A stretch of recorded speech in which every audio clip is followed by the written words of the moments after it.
दोस्तों, हमारे जीवन में काम करने के साथ साथ बहुत सारी समस्याएं आती हैं, बहुत सारी तकलीफ़ें आती हैं, लेकिन हम उन तकलीफ़ों से डर जाते हैं, उन छोटी छोटी तकलीफ़ों को अपने ऊपर हावी कर लेते हैं और जिसकी वजह से हमारा पूरा जो कीमती समय है वो ऐसे ही बर्बाद हो जाता है, क्योंकि हम बहुत ज़्यादा डिस्टर्ब हो जाते हैं छोटी छोटी प्रॉब्लम्स को लेकर और हम सोचने लगते हैं कि हम एक बहुत बड़ी समस्या के अंदर घिर चुके हैं।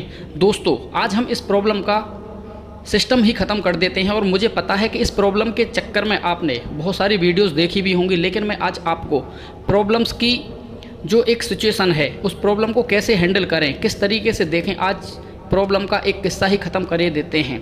दोस्तों, मैं काफ़ी दिनों से आपके लिए मोटिवेशन स्टोरी बना रहा हूँ स्पीच न देकर, क्योंकि मेरा मानना है स्पीच को आदमी भूल सकता है, लेकिन स्टोरी का बेस जिस तरीके से बनता है ना, स्टोरी काफ़ी लंबे समय तक इंसान को याद रहती है और बहुत ज़्यादा मोटिवेट करती है। तो इसी तरीके से हम प्रॉब्लम को किस तरीके से सॉल्व करें, क्या है प्रॉब्लम, इसी तरीके से मैं आपको एक स्टोरी बताने वाला हूँ। और ये स्टोरी है एक अध्यापक की, एक सर की कहानी है। सर के जो क्लास थी उसमें बहुत सारे स्टूडेंट पढ़ते थे और सर ने जैसे ही अपने क्लास में एंट्री करी तो उसमें उनके हाथ में 10, 12, 15 ब्लैंक पेपर लगे हुए थे। उन्होंने एक एक करके सब स्टूडेंट को वो वितरण कर दिया और सर ने पूछा कि आपको जो मैंने कागज़ दिया है इस कागज़ में क्या दिख रहा है। सर ने जो कागज़ दिया था उस कागज़ के ऊपर एक ब्लैक स्पॉट बना हुआ था, काला धब्बा लगा हुआ था, गोल टाइप का एक सर्कल गढ़ा हुआ था।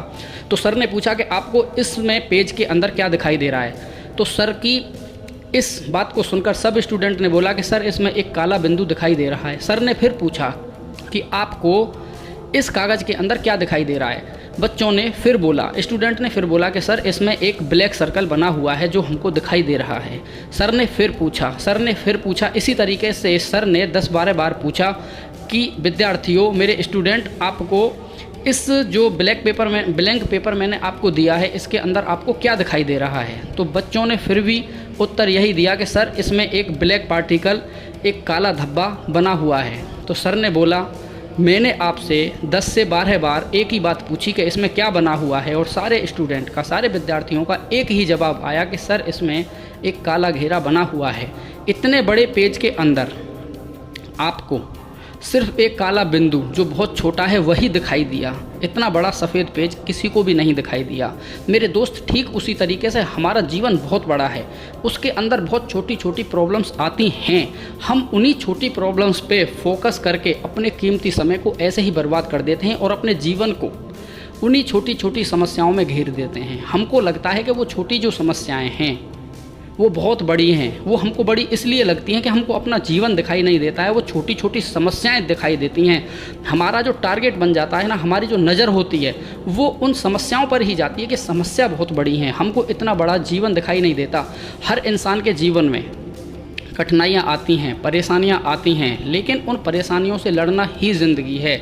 अगर हम छोटी छोटी इन परेशानियों को देखकर अपने जीवन में और भी ज़्यादा समस्याएं खड़े करते रहेंगे तो हमारा जो कीमती वक्त है वो हमारे हाथ से ऐसे ही चला जाएगा। ज़िंदगी बहुत ज़्यादा खूबसूरत है, इसको अच्छी तरीके से जियो। छोटी छोटी प्रॉब्लम्स आती हैं, उनको फेस करो, उनसे लड़ना सीखो। अगर आप छोटी छोटी गलतियों से लड़ना नहीं सीखोगे, उनके सामने झुक जाओगे, हार जाओगे, तो वो छोटी प्रॉब्लम एक दिन आपके सामने बड़ी ही प्रॉब्लम क्रिएट कर देगी और आपका पूरा फ्यूचर तबाह कर देगी। ज़िंदगी में परेशानियाँ आती हैं, जो इन परेशानियों से लड़ता है वही आगे सफल होता है, उसी की ज़िंदगी सफल बनती है। मैं आपको बस यही सजेशन देना चाहता हूँ कि आप अपनी बड़ी से बड़ी प्रॉब्लम को एक छोटी प्रॉब्लम के रूप में देखो और अपने काम को निरंतर करते रहो। धीरे धीरे जैसे ही आप काम करोगे आपकी सारी प्रॉब्लम ख़त्म हो जाएगी और आपका काम बनता हुआ चला जाएगा, आपको सक्सेस 100% मिल जाएगी। धन्यवाद। जय हिंद, जय भारत, वंदे मातरम।